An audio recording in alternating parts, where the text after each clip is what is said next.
Hello and welcome to a new type of video for my channel. I'm not sure, it's probably just going to be a one-off, but in this video I want to ask the question, is Fall of Cybertron better than Age of Extinction? And now how can I compare the two? Well, where there is no real direct comparison that can be made, they're very similar on a few points. They both feature the same set of characters, Transformers, Autobots, Decepticons and the such like. They're both different takes on an established franchise, and both are introducing Dinobots for the first time into their respective series. Both have a resurrection of sorts of Megatron. And lastly, I really just want an excuse to smack talk about Age of Extinction, and Fall of Cybertron was the closest thing I had to hand to compare it to. Now in this video there's going to be a few spoilers, so if you haven't seen Age of Extinction, I'll try and let you know before I let any sort of reasonable spoilers will come up. Nothing I'm going to say will really spoil the movie that much, but I'll let you know nevertheless. Now this is, in parts, this is going to get a bit disjointed. I think I'm not particularly good at like writing things out, and speaking about things off the top of my head doesn't go well. So I've tried to write some sort of script to this, and it's a little disjointed in places, but I tried to make it as seamless as possible. Anyway, I'm going to start with their appearance. Now, first of all, their constant need to become a newer model. For example, Bumblebee in Age of Extinction starts off as a classic model of a Challenger, but as he goes through the film, he sort of scans a much newer sort of concept version of a Challenger, and he ends up as that. But he looks so much better as a classic model, so much better. And as for Optimus, you know, I accept that he changed from the original cartoon to a North American style truck, you know, with a nose in it or a bonnet, over the flat fronted style that he was in the cartoons back in the day. And even though I prefer the flat fronted look, I admit he looks badass in the first two or three films as the American style. Really enjoyed it. But when he changes into his current form, I just find it quite grotesque, and just the way his new form looks, it's just, I don't know, you have to see it to really sort of understand. It's just the way they styled the truck that he turns into, just it's slightly grotesque and sort of a bit over the top. And he has 6 exhaust stacks, for God's sakes. And in that case, less is definitely more. And the first spoiler is going to come up. The only Transformer that I think stays the same throughout all 4 films is Ratchet, and he dies within the first half hour of this film. I think it's half hour, around about a half hour mark. And it's a shame, and they kill him off. The only one that stays the same. Anyway, but the reason they change their look or their appearance so much is down to money. If all the Transformers had the same look throughout all 4 films, kids wouldn't have the need to hassle their parents for a new comic or a new toy that has the latest look or reflects the look of the film. And that for me is just shameless exploitation of children and the sort of pressure they exert over their parents for new toys and new toys and stuff like that, comics and etc. Staying with their appearance, about Transformers' faces. The faces they have are now so complex. Now, I've never really been comfortable with how complex their faces are and have been, but this film really takes it up a notch. With Drift and Lockdown, I mean, their faces, and they're pretty much human faces, they just look slightly pixelated. I mean, that's it. But Galvatron for me is the worst. I mean, his face, it's just, he looks chubby, he looks out of shape, he looks basically like he's got a round face. And it's really, aesthetically, the whole design of Galvatron in this film is sloppy and unattractive. I mean, he really seems like an afterthought, and we might touch on that subject later on in this video as well. Now again, staying with aesthetics, and things I don't like aesthetically, are the transformations. Specifically the transformations that the Decepticons have. And now what happens is when they transform, they break down into little cubes, and then they float around like a school of fish, a shoal of fish, sorry. And they just float around in midair, and then travel, and then join back up. And I know this is all make-believe, and Transformers is completely made up and fictional, but the Autobot transformations and previous Decepticon transformations have always looked somewhat mechanical, respectable, potentially achievable, and in some cases, even slightly real. But the new transformations given to the Decepticons has taken it from believably make-believe to ridiculously make-believe. Now here's where my writing takes a turn for the worse. This bit I'm going to move on to the plot, and this is where I really think it's my writing comes. You can see the pitfalls in my writing. Anyway, Age of Extinction, I think, has made the same mistake Spider-Man 3 made. I mean, and saying that, I'm thinking they've got too many plot lines running through the film. Now, Age of Extinction, a quick synopsis on Age of Extinction is that the humans are killing off Autobots, and Lockdown is after Optimus Prime.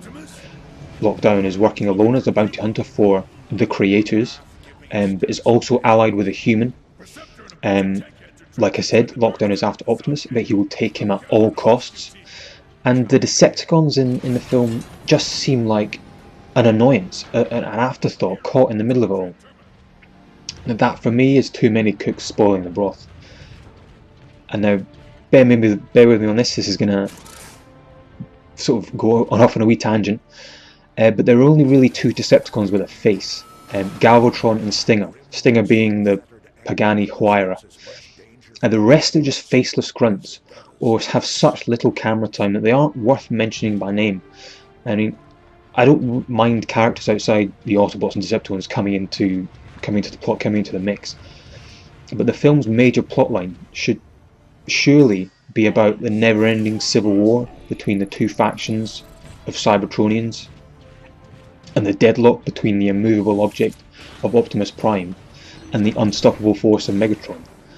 There are plenty more Decepticons to choose from, and why couldn't you add a few more of them into the film and give it more of an Autobots versus Decepticons feel, and give the Lockdown plotline a sort of, not so much of a backseat, well yeah, a backseat.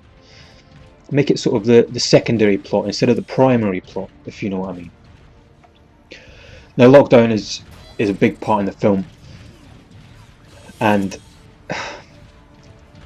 of course you see his ship. That's not too much of a spoiler, but there might be a little one coming up.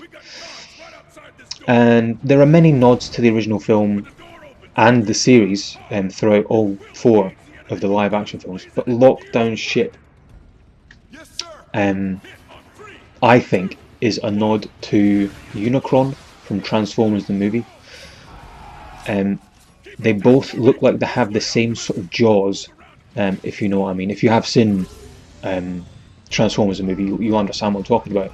The jaws at the front of Unicron, and they both have the ability to draw things into those jaws. But instead of being able to devour planets with those jaws, Lockdown ship is basically a glorified scrapyard magnet, and it's not cool at all. I mean, the bit where you see it in the film, it's just he picks stuff up and drops it again. It's not cool, it's not exciting. Now on to Lockdown's alliance, or yeah, you can call it an alliance of sorts with one of the humans in the film. Now the humans want a seed, and the seed is the device that allows the being who activates it to turn things into transformium. And this is done by creating a giant explosion. Excuse me. And now where can I start with transformium? Transformium is supposed to be a metal element that was thought to be inert by humans. So let's start picking that apart. First of all, the writers are adding to the periodic table, which is utter nonsense. I've checked the periodic table. Sadly, I've checked the periodic table, and my common sense should have prevailed. And there is no such thing as transforming. And transformers don't transform because of the substance they are made out of. Transformations originally were learnt by the Autobots as a way to disguise themselves, and are made possible by the spark that all Transformers carry within themselves, and by, some people say, a transformation cog. So their transformations don't depend on their substance, it's in their genes, for want of a better word. I mean, for example, a contortionist can't perform their feats because their bones are made of rubber. They can twist their bodies because of the greater elasticity in their tendons and ligaments, and it's a gift afforded to them by their genes. Likewise for the Transformers.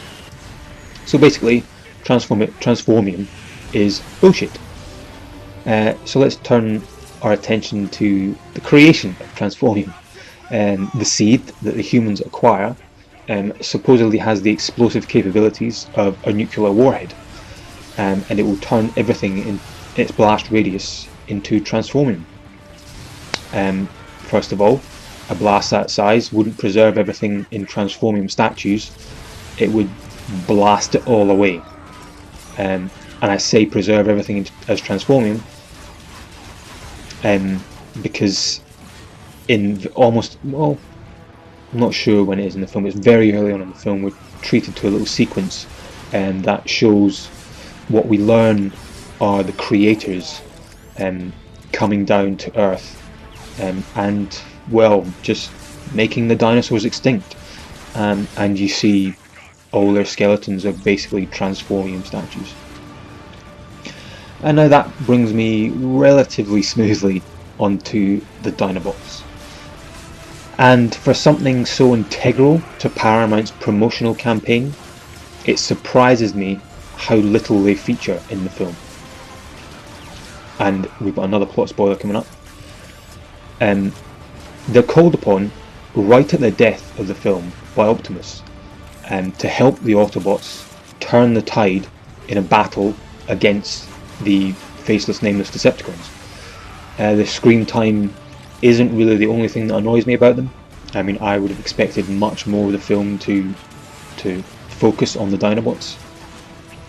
But for a start, they're skeletons of dinosaurs, and not the full fleshed out animals. Because of that, because they're skeletons, I thought they had landed like the Transformers do in the first film. They'd landed into a museum, and the skeletal remains were the biggest things they could find to transform into, because a Transformer has to transform into a shape and size that's applicable to their actual size. You know, not in real life, but if they were real, a Transformer the size of Optimus Prime, for example, can't just transform, change shape into a keyboard or a chest of drawers. I mean, it has to be an applicable size, so therefore a truck. And so therefore, you know, I thought they were the biggest things they could find to transform into, and that's what they did. They scanned them in the Transformers, just scanned them and transformed into them. But we never really find out how they get their form, because the first time we see them is on Lockdown's ship. All that we know about them is that they are ancient.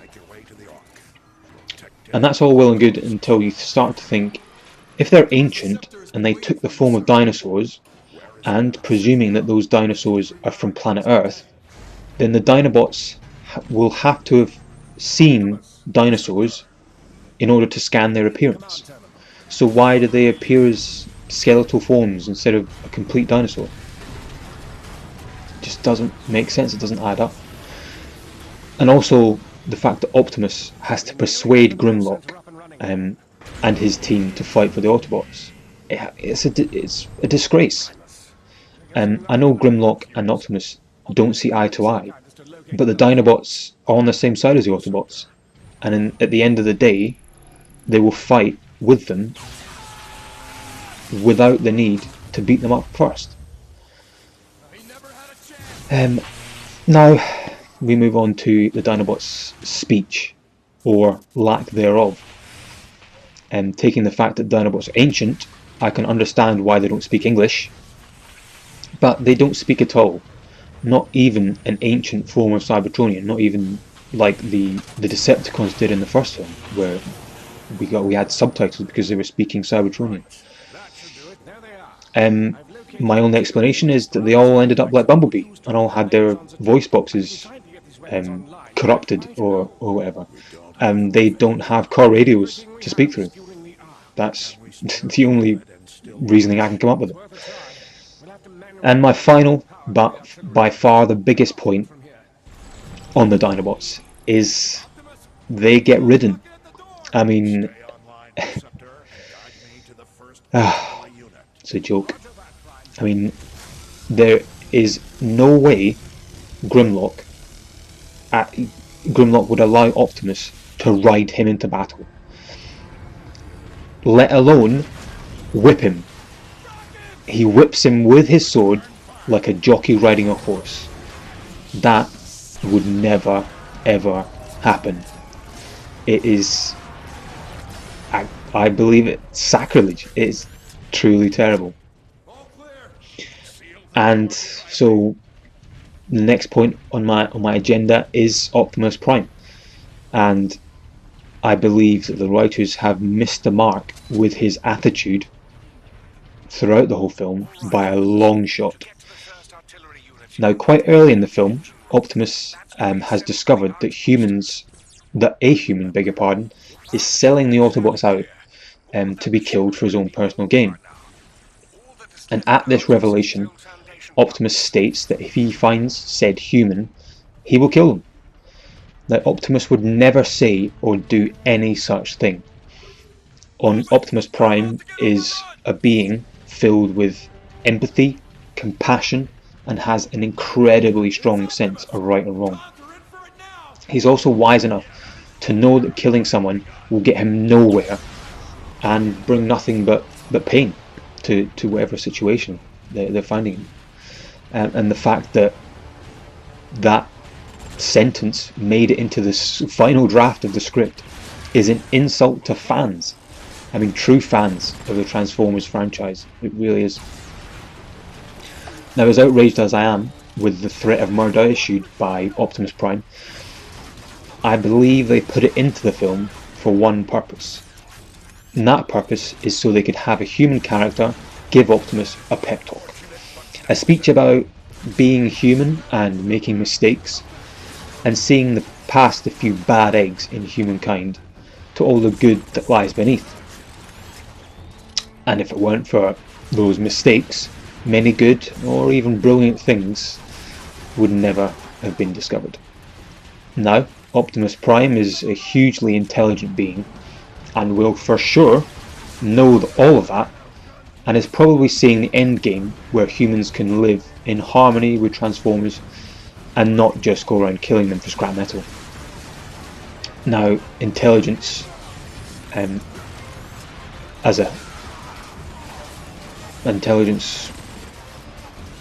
don't know, it's just, intelligence should bring with it a much broader sense of what's going on, and with that the ability to focus on any source of the problem, of any problem, and ultimately find the best way to fix that problem, so it brings maximum gain and minimum suffering to those involved. And I believe that is how Optimus Prime would assess and act upon any situation. And he definitely wouldn't need a fairly insignificant human pointing out to him. I mean, I think it was patronising and degrading, and I'm not even Optimus Prime. But I think if it was anyone else but Optimus, they would have just laughed at him, laughed at the human, and just left. Probably given him the bird. Anyway, that all comes from one thing, and that's Optimus's attitude throughout the whole film, and it just doesn't seem right.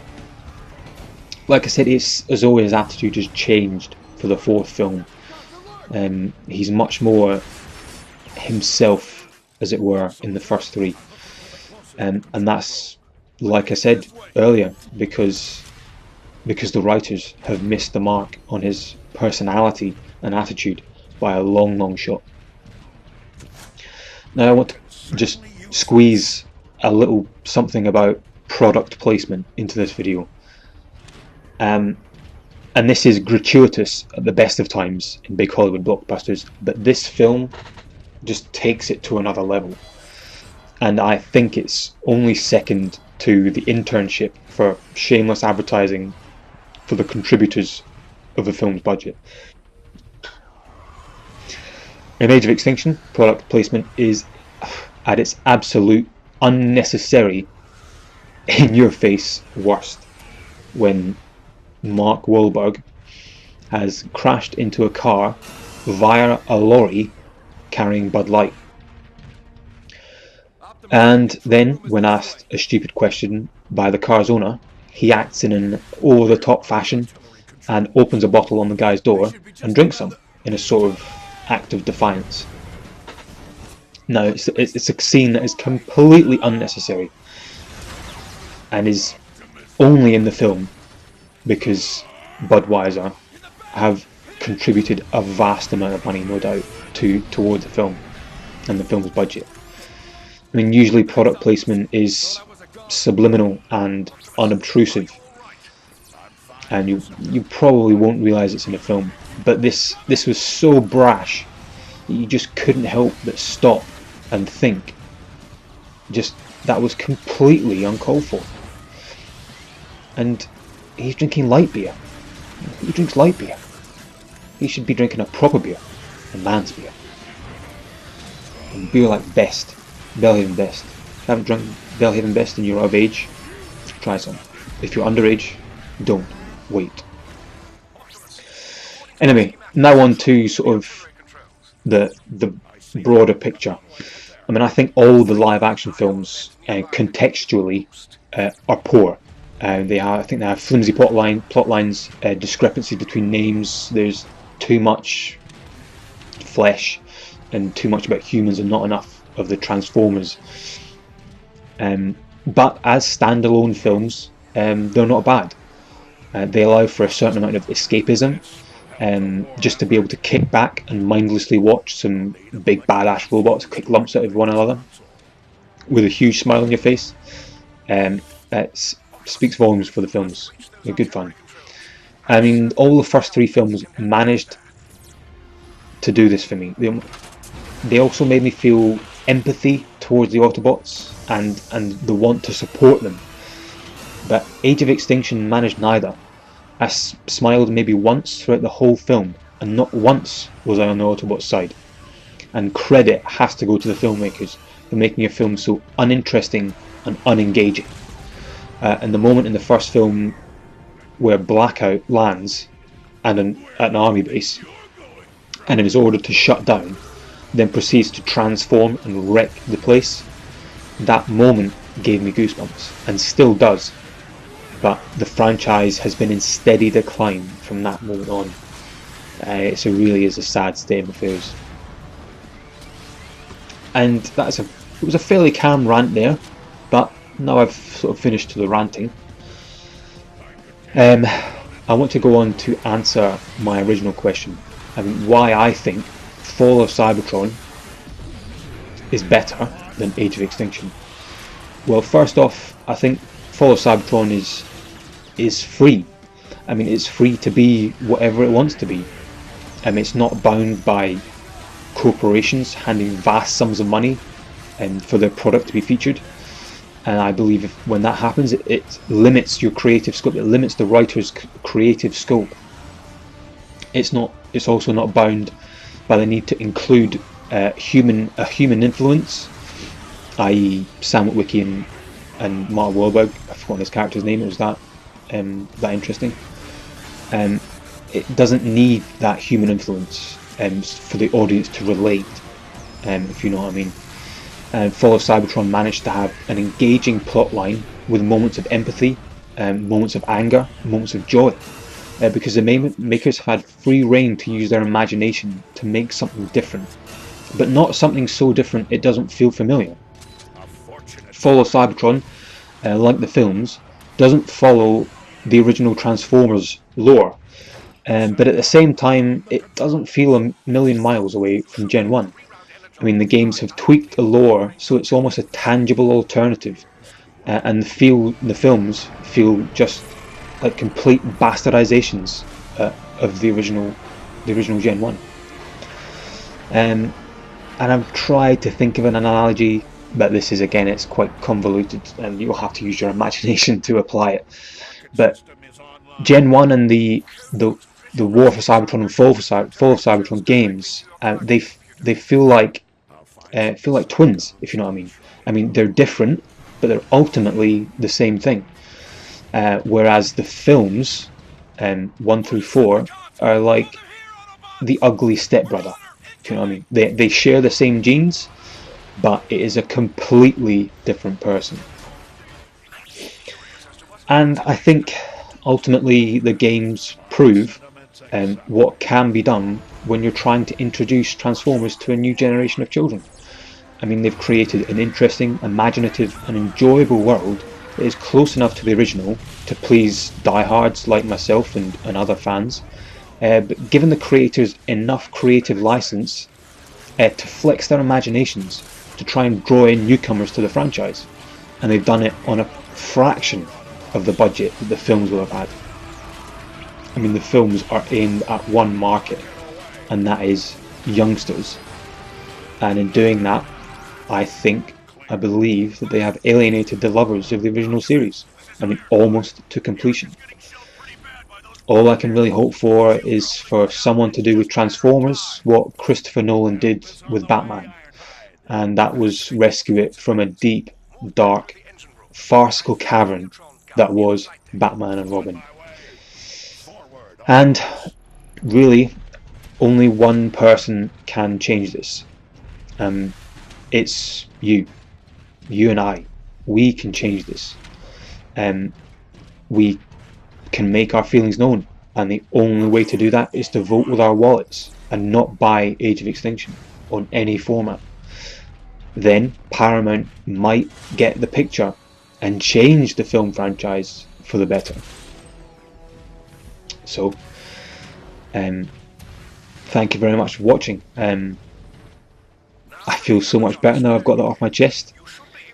It's been building up for a long time. I didn't really want to make this video until I had seen Age of Extinction for myself. I knew it was going to be a bit of a letdown, but I tried to go in with into watching it with a completely open mind, and was duly completely let down by Michael Bay and the writers of Transformers. Now I believe they've got a 5th film in the works, and I only hope that it can get better. I mean, it's almost impossible to think that they could get worse than this film. Like I say, I'm a massive fan of Transformers, and I do like the first 3 films. I mean, I watched them at the cinema, I own them all on Blu-ray, and I watch them relatively regularly. Really big fans, but I will not be touching Age of Extinction. It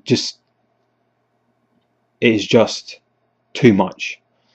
It's too much of a separation from the rest for most, and probably more other points that I haven't touched on in this video. But anyway, if you have made it to the end of this video, I'm not quite sure how long it is. Probably really long. So if you have made it to the end, thank you very much for watching. I don't know if I'll do any more videos like this. I feel quite passionate about Transformers. I'm not particularly eloquent in putting across my feelings, but I've tried to do my best. So again, if you made it to the end, thank you very much for watching, and I hope to see you again. Bye bye.